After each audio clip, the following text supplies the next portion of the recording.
Assalamualaikum warahmatullahi wabarakatuh. Perkenalkan, nama saya Ki Hanjar Ali. Saya dari Fakultas Ekonomi dan Bisnis. Saya dari Universitas Muhammadiyah Sumatera Utara.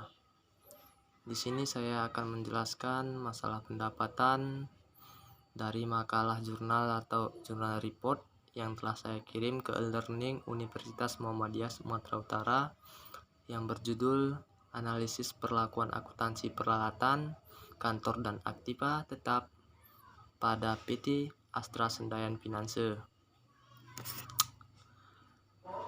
Sebelumnya saya ucapkan Alhamdulillah.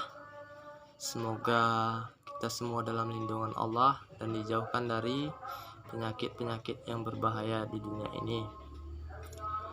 Dunia usaha yang sedang berkembang pesat saat ini menuntut setiap perusahaan atau badan usaha untuk lebih giat dalam berkompetitif dan terus berupaya mencapai tujuan yang telah ditetapkan.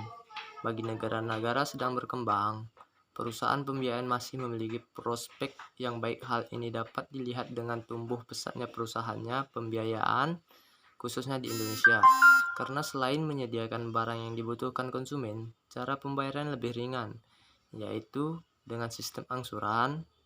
Perusahaan pembiayaan merupakan lembaga keuangan non-bank yang berkeberadaannya sangat penting sebagai jasa alternatif. Tujuan utama perusahaan adalah menciptakan laba atau mendapatkan keuntungan maksimum untuk meningkatkan pertumbuhannya perusahaan. Dalam mencapai tujuan tersebut, ini kita akan melanjutkan dari konsep akuntansinya. Akuntansi adalah suatu sistem informasi yang mengidentifikasikan atau mencatat dan mengkomunikasikan peristiwa-peristiwa ekonomi dari suatu organisasi kepada para pengguna yang berkepentingan.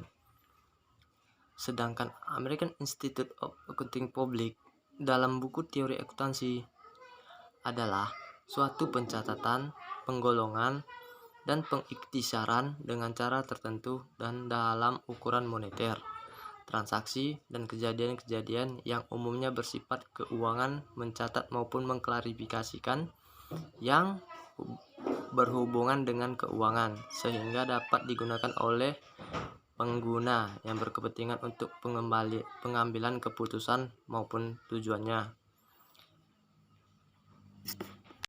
Oke, masih bersama saya. Di sini kita akan membahas masalah pendapatan. Pendapatan. Menurut Samuelson pada tahun 2002 dalam Mutakin 2014,3 mengatakan pendapatan adalah suatu penerimaan bagi seseorang atau kelompok yang menerima hasil sumbangan, baik tenaga dan pikiran yang dicurahkan sehingga akan memperoleh balas jasa. Pendapatan menunjukkan seluruh jasa, penggunaan kekayaan atau jasa yang diterima oleh seseorang atau rumah tangga selama jangka waktu tertentu pada suatu kegiatan ekonomi. Disposable income adalah pendapatan yang diterima oleh seseorang yang sudah siap untuk dibelanjakan atau konsumsi penerimanya. Pendapatan ini merupakan hak mutlak bagi penerimanya. Pendapatan pribadi dapat diartikan sebagai semua jenis pendapatan, termasuk pendapatan yang diperoleh tanpa memberikan jasa, yang diterima oleh penduduk suatu negara. Dari situlah pendapatan pribadi ini dapat disimpulkan. Dari istilah pendapatan pribadi ini dapat disimpulkan bahwa dalam pendapatan pribadi telah masuk juga pembayaran pindahan. Oke, hubungan pendapatan dengan konsumsi. Menurut Keynes, hubungan pendapatan disposable dan konsumsi. Keynes menjelaskan bahwa konsumsi saat ini, current consumption, sangat dipengaruhi oleh pendapatan disposable saat ini.